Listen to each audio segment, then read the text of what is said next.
Okay, so today we're going to be looking at the historical context for The Crucible, the play by Arthur Miller that we're going to be reading. The Crucible is an interesting thing for us to study because there is some historical context that we need to know surrounding the events of the play about the Salem witch trials. And then there's also historical context surrounding the circumstances in which Arthur Miller wrote the play, because he wrote the play hundreds of years after the Salem witch trials happened. He wrote it in the 1950s. So we're going to look at both aspects here. What is a witch hunt? Have you ever heard that expression before? Somebody says that something is a witch hunt. What does it mean? Usually when people say that something is a witch hunt, what they're referring to is some kind of hysteria where everybody's being accused of something with very flimsy evidence and people turn on each other. The term witch hunt comes from the Salem witch trials. The Salem witch trials was a real thing that happened in Salem, Massachusetts in 1692. It began when two young girls in the town fell mysteriously ill, and the doctors came and looked at them, but nobody could figure out what was wrong with them. Because this was a town of Puritans who took the Bible very literally, witches was a thing that they actually all believed in. They believed that witches were literally real. So when a local doctor couldn't figure out what was wrong with these two girls who had gotten sick, he thought that perhaps the cause was witchcraft. And that was, again, something that everybody in the town took very seriously. The girls claimed to have been possessed, and they started accusing adults in the town of bewitching them. As we'll see through the course of the play, The Crucible, and as you could imagine in real life, this probably came from the fact that they didn't want to get in trouble. They didn't want to be accused of having been witches. So in order to not get in trouble, the girls claimed that other people had bewitched them and that it wasn't entirely their fault. They basically shifted the blame from themselves onto other people because they didn't want to be accused of being witches. So this claim was taken very seriously because this was a time in which people, again, believed that witches were literally real. So they formed a court, like a real court that had a judge and it had a bailiff and a jury and everything. They formed a court to try to uncover the truth about the witchcraft. Some of the evidence accepted by the judges in this court included gossip, visions, and even dreams, which they called spectral evidence. So essentially, somebody could come into the court and claim that they had a dream that another person, a neighbor, had visited them in the night and claimed to be with the devil. And based on that dream, that person that they accused could actually be convicted of witchcraft. The people who were accused of witchcraft were pressured into accusing others. So if I accused you of being a witch with any kind of flimsy evidence, I could say that I had had a vision of you the night before outside my window. I could say that I had a dream that you were with the devil, whatever evidence I used. If I accused you of being a witch, you would be in a position where the only way you could really save yourself would be to confess and say, you're right. I have been bewitched, but I was bewitched by this other person. It became a thing where everybody was sort of passing the blame off to other people. So as you can imagine, this ended up spreading incredibly far, and lots and lots of people were accused. The trials lasted from February 1692 all the way to May 1693. Over 150 people were accused in that time. 20 people were executed by the end of it. 4 people died in prison. Here's a picture of what the courtrooms might have looked like. Obviously, it's a drawing. We don't have cameras from that time, but many people have drawn pictures from what we know about what it might have happened. What do you notice here? the kind of hysteria that's overtaking everybody. People all pointing their fingers at each other. People fainting in the courtroom. And the judges all taking it very seriously. Here's another artist's rendering of the time period. Here we notice there's a woman who has probably been accused of witchcraft. She's being questioned, and she's pointing the finger at somebody else to try to get the blame off of her. And we can see everybody in the background looking on with fear, looking on and taking what she's saying very seriously. This is an actual historical document. This is the deposition of Mary Daniel, who was a teenager during the Salem witch trials. A deposition of Mary Daniel against Margaret Scott, who was a 77-year-old woman. The deposition accuses Margaret Scott of witchcraft. And Margaret Scott, the 77-year-old woman, was executed on the basis of this actual deposition that was written. So the aftermath of the Salem witch trials. 4 years after the Salem witch trials ended, the General Court of Massachusetts deemed that the trials to have were unlawful on grounds of insufficient evidence. So you might be thinking, well, why didn't they say that earlier? That seems crazy that they were accepting all of those flimsy pieces of evidence. And why did it take so long, 4 years later, to find that the evidence was insufficient? Well, probably because people had gotten so carried away with the Salem witch trials that it took that long for people's heads to kind of cool down and people to realize that, oh, we really got carried away with all of this. And that wasn't true. Basically, it took that long for the popularity of the Salem witch trials to kind of wane and for people to really want it over with. So those who were still imprisoned at that point were pardoned and were let go. And then fees were paid to the families of the executed, which does feel like, you know, too little too late there. That if your wife or your daughter or whoever had been hanged for being a witch 4 years later, you were given some money. Sorry about this, that we killed your loved one. So we've been talking about this a little bit, but how could something this crazy have happened that you get a whole town to go along with this, with people blaming each other and going nuts and believing things like other people's dreams? It's something called mass hysteria. Have you heard of mass hysteria before? Mass hysteria is a kind of shared panic that people can get. It's when people, like one person says something in a room like, oh my God, there's a bomb. And then somebody else hears and goes, there's a bomb? And then you get a whole bunch of people in the room screaming, oh my God, there's a bomb here, even if there's no evidence.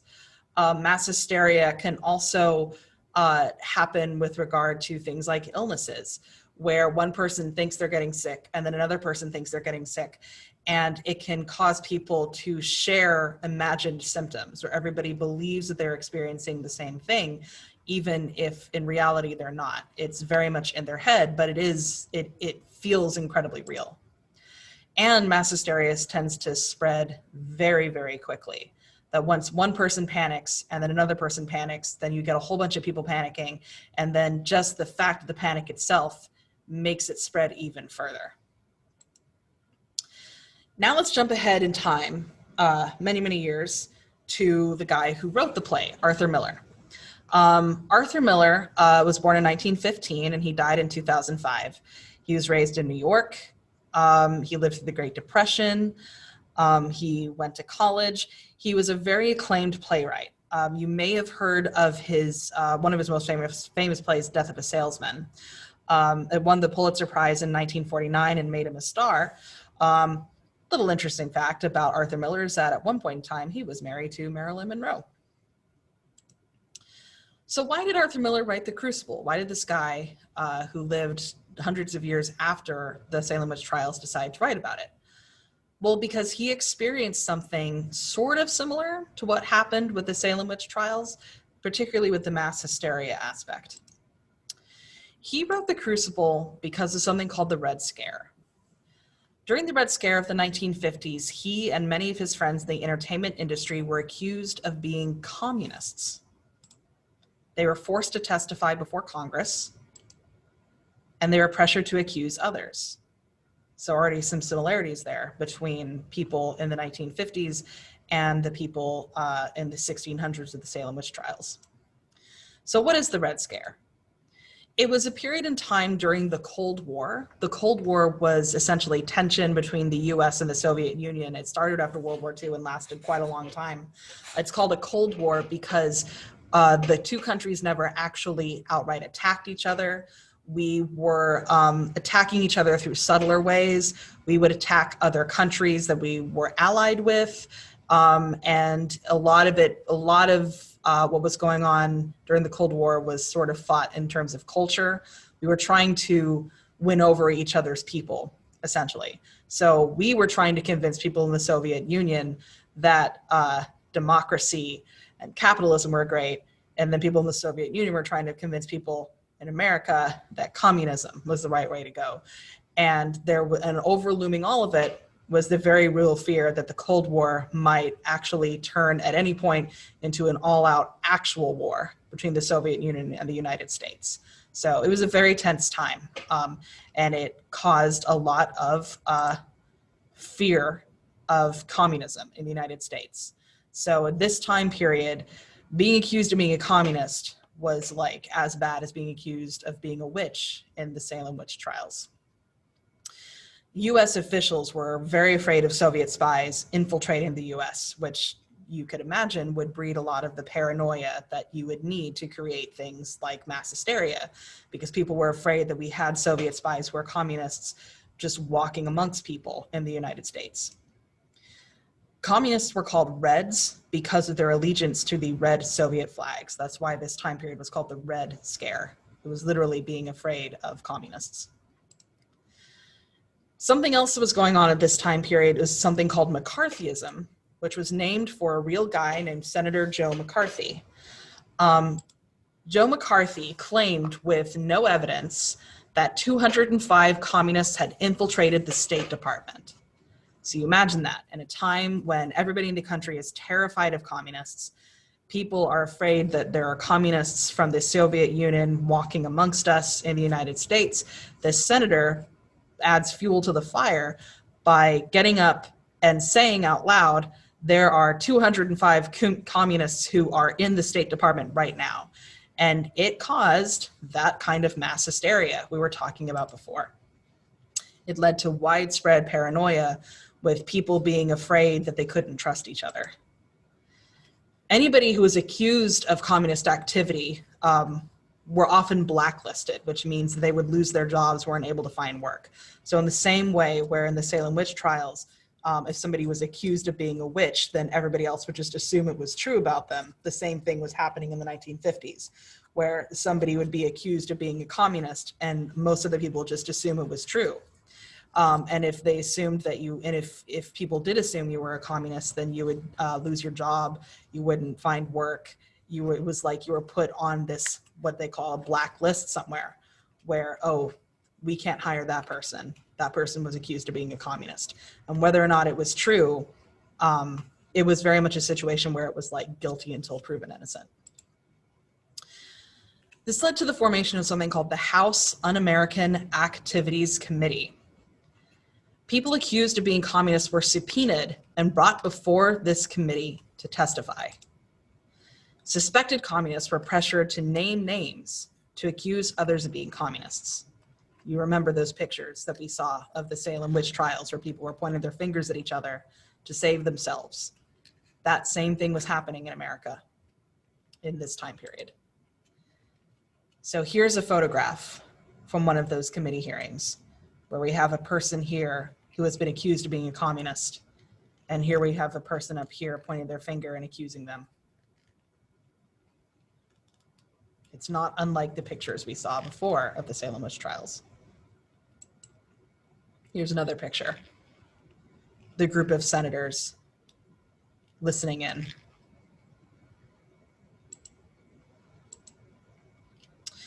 Arthur Miller wrote The Crucible as an allegory for what he saw happening. He saw what was going on and he thought, this is crazy, this mass hysteria and people being so freaked out by communism.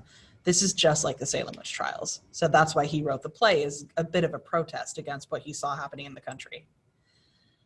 But writing the play and making it come out obviously made the people in charge of the Un-American Activities Committee very suspicious of him. So he was subpoenaed by that committee. And he was pressured to name names, but he refused. He refused to name any other names and point the finger at anybody else.